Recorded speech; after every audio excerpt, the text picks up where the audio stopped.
ഇപ്പോഴത്തെ രാഷ്ട്രീയക്കാരുടെ ഒരു വലിയ പേടി സ്വപ്നമാണ് കൂറുമാറ്റം. ഇക്കരെ ഇരിക്കുമ്പോൾ അക്കരെ പച്ചയെന്നും അക്കരെ ഇരിക്കുമ്പോൾ ഇക്കരെ പച്ചയെന്നും തോന്നിക്കുന്ന ഒരു കൊമ്പിൽ നിന്നും മറ്റൊരു കൊമ്പിലേക്ക് ചാടുന്നത് രാഷ്ട്രീയ നേതാക്കന്മാരുടെ സ്ഥിരം പരിപാടിയാണ്. ഈ പരിപാടിയെ ഭയന്ന് അതിനൊരു കടിഞ്ഞാണിടാനാണ് മഹാരാഷ്ട്രയിൽ പാർട്ടി നേതാക്കൾ തീരുമാനിച്ചിരിക്കുന്നത്. ഒറ്റയൊന്നിനെ കൂറുമാറ്റത്തിന് സമ്മതിക്കില്ല എന്ന ഉറച്ച തീരുമാനത്തിലാണ് പോലും.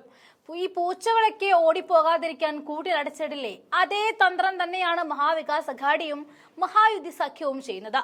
കൂറുമാറ്റം തടയുന്നതിനായി ഇരുപക്ഷവും ഹോട്ടലുകൾ ബുക്ക് ചെയ്തിരിക്കുകയാണ്. തെരഞ്ഞെടുപ്പ് ഫലം വന്നാൽ ഉടൻ തന്നെ MLA-മാരെ പിടിച്ച് ചാക്കിലിട്ട് ഹോട്ടൽ റൂമിലേക്ക് മാറ്റുമെന്നാണ് ശിവസേന ഉദ്ധവ് വിഭാഗം നേതാവ് സഞ്ജയ് റാവത്ത് പറഞ്ഞത്.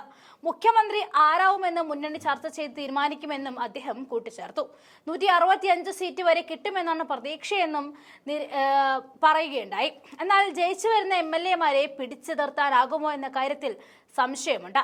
കോഴ കൊടുത്ത് വിലയ്ക്ക് വാങ്ങാൻ ആളുണ്ടാകുമെന്ന തിരിച്ചറിവിലാണ് റിസോർട്ടിലേക്ക് MLA-മാരെ മാറ്റാനുള്ള പദ്ധതി തയ്യാറാക്കുന്നത്. 2019 മുഖ്യമന്ത്രി സ്ഥാനത്തെ ചൊല്ലി BJP ബന്ധം അവസാനിപ്പിച്ച പാർട്ടിയാണ് ശിവസേന. എന്നിട്ടും ഇത്തവണ ഭൂരിപക്ഷം കിട്ടിയാൽ ആര് മുഖ്യമന്ത്രിയാകുമെന്ന കാര്യത്തിൽ ഇതുവരെ തീരുമാനമായിട്ടില്ല. മുന്നണിയിൽ ചർച്ച ചെയ്ത് തീരുമാനിക്കും ആകുമെന്നാണ് സഞ്ജയ് റാവത്ത് പറയുന്നത്.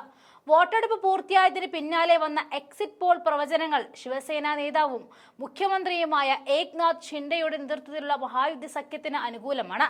എന്നാൽ മഹായുതിയും വ്യാപകമായ സംസ്ഥാനത്തുള്ള ഹോട്ടലുകളിൽ റൂമുകൾ ബുക്ക് ചെയ്തതായിട്ടും ഹെലികോപ്റ്ററുകൾ സജ്ജമാക്കിയതായിട്ടും ഹിന്ദുസ്ഥാൻ ടൈംസ് റിപ്പോർട്ട് ചെയ്തിരുന്നു.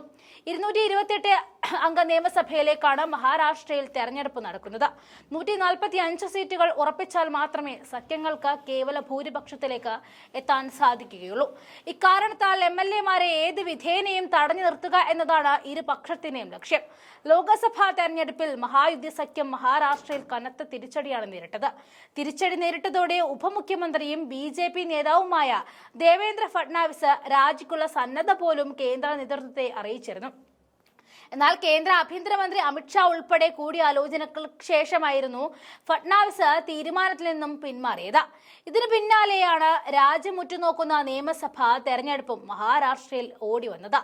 ലോക്സഭാ തെരഞ്ഞെടുപ്പിൽ നിർണായകമായ സംസ്ഥാനത്തെ ഉള്ളി സോയ കർഷകർ, സ്ത്രീകൾ, വിദ്യാർത്ഥികൾ, ചെറുകിട വ്യവസായികൾ തുടങ്ങിയവരുടെ വോട്ടായിരിക്കും ജനവിധിയെ കൂടുതൽ സ്വാധീനിക്കുക.